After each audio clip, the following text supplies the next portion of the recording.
The Baby Mama Club. Paola was so proud to live in the USA. She had come here under uncertain circumstances years ago as a teenager and had stayed a year in a trailer park with her sister, both obeying their overbearing mother.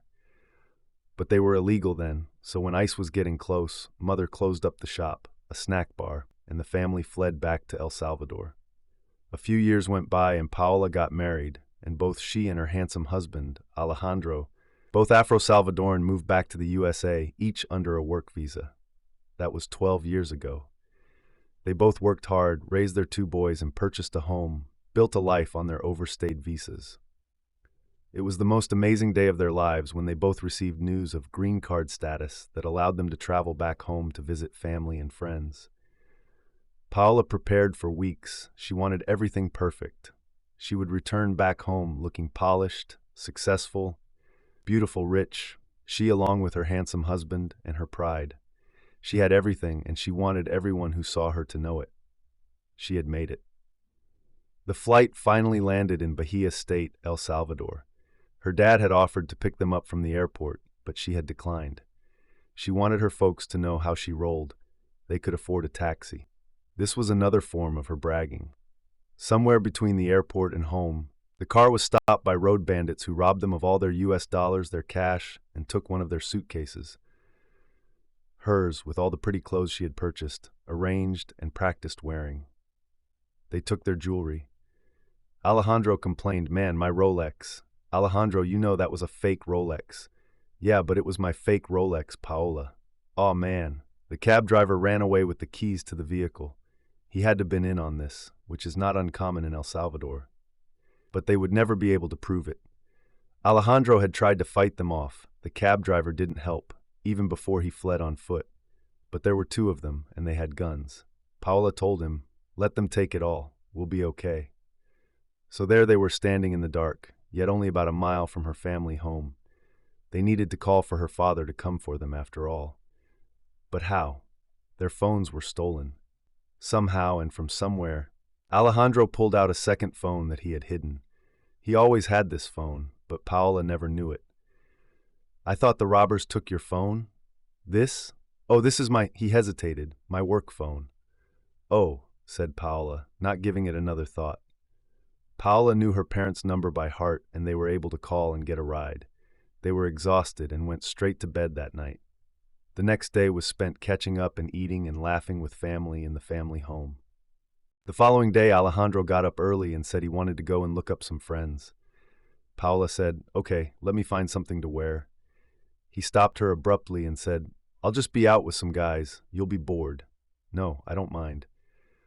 Then Alejandro said, "I'm going to see if I can find those robbers and get my watch. Our stuff back. So stay here with your family." "Okay," she said, but was a little concerned, especially after the robbery. But then she thought, "Well, I can't protect him anyway. He's a grown man, so let him go," she thought to herself. Right after lunch, an aunt and another of her mother's friends came over. Paola had spoken to them, but had gone to lie down in her childhood bedroom. Paola supposed that they had forgotten she was there. She overheard one say in a whispered tone, "Where is that husband of hers? Oh, he's here, but he's out and about already, it seems. Does she know?" "I've never told her," says Paola's mother. "Oh, maybe it's best that she doesn't know." Paola had jet lag and just fell asleep, not asking any other questions. She woke up to loud yelling. It was a woman about her age with a 15-year-old child with her. Her daughter, Paola, found out. "Where is he? Where is that Alejandro?" she demanded with a snarl in her voice. Paola appeared from the bedroom, from her nap, and proudly said, "Who are you, and what do you want with my husband?" "Your husband? He married you? Well, this is his daughter, Oris, and he hasn't sent us any child support since. Forever, and we don't appreciate it. We need that money. There he is living in the United States, making all that money, and we don't have anything down here. I'm sorry, how is this girl, my husband's child? How do you think, Miss Fancy USA?" While this was going on, another woman burst into the house through the open front door. She was also looking for Alejandro. "I'm here for my child support too. Where is Alejandro?" she demanded, looking around. She had the tone of a boxer ready to jump into the boxing ring. Her child also looked to be about 15 years old. Then a third woman with a 16-year-old boy came demanding Alejandro as well, but she let his name drip off her lips like honey as she smiled a sly grin and cut her eyes over at Paola just to mess with her. It worked, especially when she saw that teen boy who looked just like her husband. They all looked like Alejandro, as a matter of fact. Paola was a nurse, but she didn't need a paternity or DNA test on any of these kids. They all looked just like him. She thought more that Alejandro needed a psychiatric evaluation. What the hell had he been thinking? What? What is this? Paola looked around the room, her eyes welling up with embarrassment and tears. The last thing a person with pride can tolerate is being embarrassed. She looked toward her mother. Her mother hung her head. Everyone in the house hung their head in silence. It was as though the house hung its head too, also ashamed. These three women knew each other as if they had formed a bond or a baby mama club or something. As a group, they had decided to storm his wife's mother's house after hearing he was back in El Salvador and after going to Alejandro's family's house and not finding him there. Well, they said to Paola's mom, "Call us when he gets back. We need to see him." The women and their offspring all left the house together, and Paola's mother shut the door as if that could undo anything that had already happened. Really, though, Paola found out that her mother was shutting and locking the door because these three weren't the only three. There were 2 more women and 2 more children, for a total of 5 of each. What the hell? Mommy? You knew about this? You all knew? All this time? Her mother hung her head and refused to answer. Ma! Paola yelled and insisted. How long have you known about this? I went to school with those girls. This is so embarrassing. Humiliating. 3 women, 3 children. Paola's aunt chimed in, having no filter. Oh child, there's 2 more women and 2 more children. Alejandro has got one busy. Tia, she was interrupted before she could say it. Mama! Quay! What? Paola couldn't take it anymore. She ran out of the room, so angry her ears burned and her head was getting hot. She slammed the door to the bedroom. She looked around at Alejandro's few things that the robbers hadn't taken. She wanted to cut them up, shred them, throw them out, or burn them, but she didn't. She decided to maintain her composure and play this smart. And then she thought, why does he have a second phone anyway? And where did he go? She stomped back out and asked the women, who are the other 2 baby mamas? ¿Quiénes son las otras dos mamás bebés? They told her. She stayed calm and began to make her plan. When Alejandro got home from visiting his friends, Paola said nothing about the day's revelations. She only said, "How was your day? How was your visit? You saw your friends?"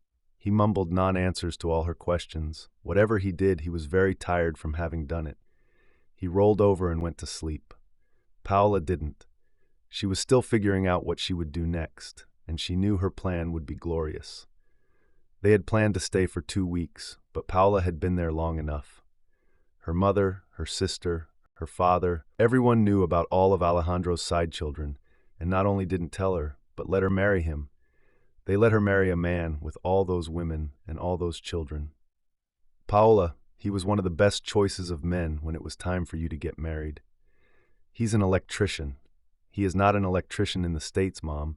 He is a delivery driver. I carry the family with my salary. He makes a little, but it's not enough. Paola took a very deep breath and decided to calm herself. The only consolation was that neither of them had been home for years, so there is no way he still had relationships with those women. Then she said to her folks, "Well, that's old news. Water under the bridge. Let the past stay in the past." "That's good, honey. That's good, Paola." Secretly, Paola didn't want them to let Alejandro know that she knew. And her folks did exactly what they've done for 20 years. Pretend that everything was fine, that whatever Alejandro does or did is fine, and that Paola is just a woman who must put up with whatever her husband dishes out in their relationship. She remained quiet, for now. However, he had 5 children that he didn't acknowledge, take care of, spend time with. The most heinous of lies was their life. "Oh, Alejandro, we have to fly back tomorrow." When they couldn't reach either one of us, the sitter helped the boys call Mom's phone, and Diego is not feeling well. It might be his tonsils. They may have to come out this time. We've got to get back to our children. "Oh," he said. thinking this might be a way out of Paola finding out about the baby mamas that she already knew about but was pretending that she didn't know about. Yes. So they flew back. Paola simmered on the plane, further devising her revenge. Alejandro slept. That is when he wasn't eyeballing the flight attendants. Magically, 10-year-old Diego felt fine when his parents got back. He just missed them. Their immigration lawyer, Maya, had become friends with Paola over the years. She called Maya and told her the entire story of all the baby mamas and children. "How do you feel about that?" Maya wanted to know. "I don't know. I'm really angry and hurt that my entire family knew and didn't tell me years ago. But for Alejandro, somewhere inside me there is a place of forgiveness. We've been together so long, we've been through so much, and he is a good father to our 2 boys. I understand, girl. I'm here for you if you ever just want to talk." "Okay, thanks." Paola had been through so much that her sleep was being interrupted.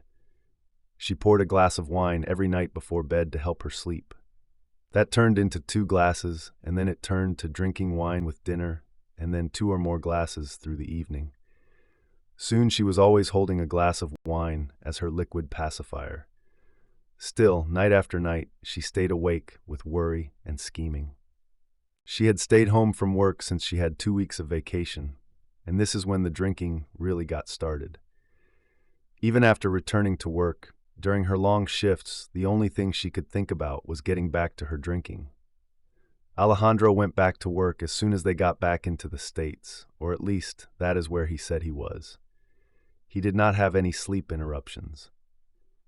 He fell asleep before his head hit the pillow, from exhaustion and a lack of conscience. Dang, she thought to herself, with our 2, my husband has 7 children that I know of. Do I let our own children meet their brothers and sisters? My own family knew all this time and didn't have the decency to tell me before I married a man with 5 baby mamas and 5 children already? This is too much. This has gotten too complicated. Paola missed work the next day. Something would not let her go, possibly a hangover. Alejandro kissed her goodbye and left for work as usual. She started her habitual obsessive cleaning.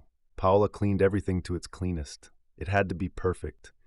This had started in her early teens when she was first in America, living in that trailer park, doing what her mother told her to do.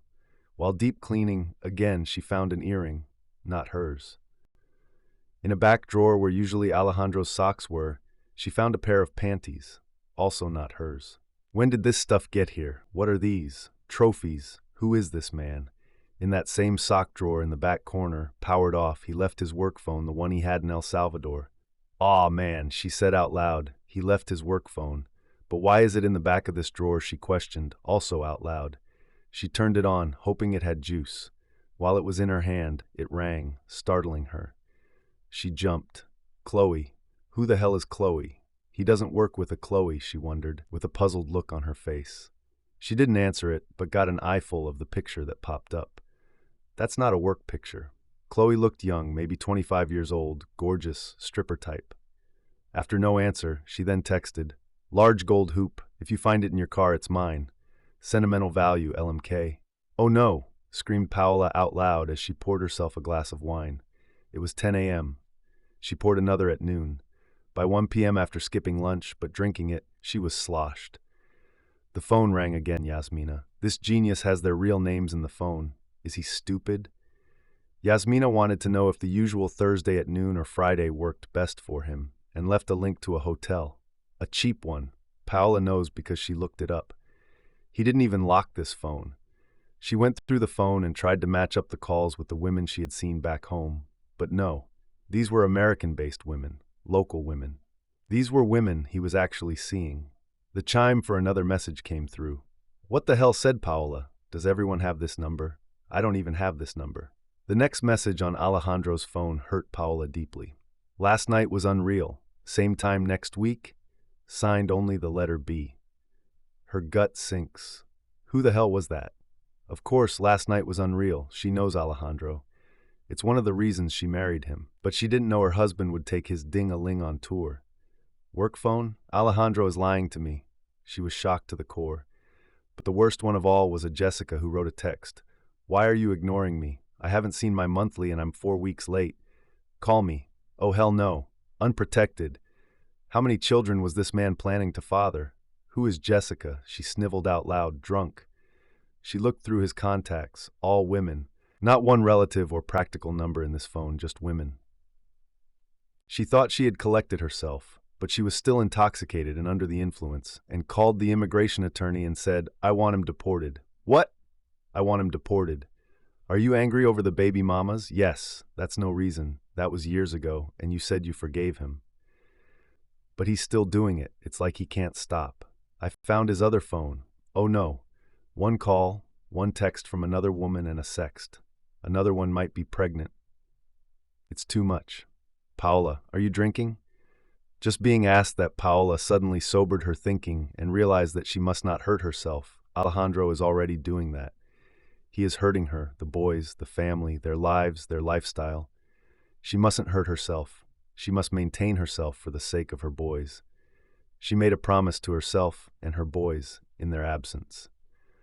Paola wanted to walk over to the sink and pour the wine down the drain, but she didn't. She still wanted that wine. She still needed it, she thought to herself. "I have had some wine, so—" She paused for a moment and then said with determination, "I still want him deported." Maya said, "That's not reversible." Paola responded, "Nothing he does is reversible at this point, so I'd like to do something that is unreversible." She slurred, "I mean irreversible." They hung up their call and Paola began her drunk soliloquy, speaking into the air. "Boys, I'm sorry, but I don't want you to grow up like that, like him. Seeing what he does, and I don't want you to start acting like him. That is disgusting." But what would she tell them? She committed to lying to them, to tell them that she didn't know why, but ICE just picked him up and deported him to an undisclosed location, and she can't find him. That wouldn't be true. He would be deported to his own country and could eventually find his way to their hometown. She would cross that bridge when she got to it. In the following days and weeks, Maya began to work on this case. Maya is a proficient immigration attorney with a history of her own husband cheating on her. Quiet as it is kept, she had her own cheating spouse, Leon, deported. Where to? She didn't care. He came from Argentina, but if he was deported to Venezuela, she didn't care. Maya, with revenge still in her heart, adds that fury to Paola's desire for revenge and begins to use her intimate knowledge of the legal system and her husband's visa status to orchestrate a cold, calculated plan for revenge. Paola and Alejandro seem like the perfect couple. She supports him financially and emotionally, while he learns the language well enough to take the electrician's exam, since he was an electrician in their country.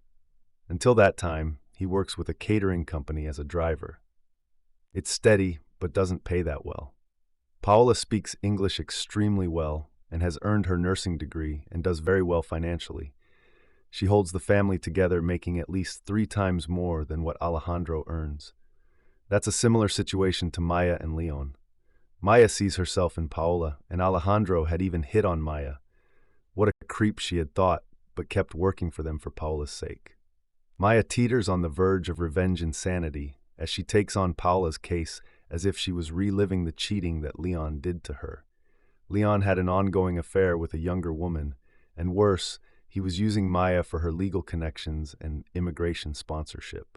The affair wasn't his first, and the signs had been there all along. Maya had gathered evidence against her husband, Leon, not just of the affair, but to build a case that their marriage was never legitimate from his side. She had quietly withdrawn Leon's I-751 petition, used to remove conditions on his green card, submitted a statement of marriage fraud, and with ice in her veins, she had made sure that ICE receives a tip. Bye-bye, Leon. What Paola discovers about Alejandro drives her to the edge of herself, to drinking, almost alcoholism, anger, and revenge.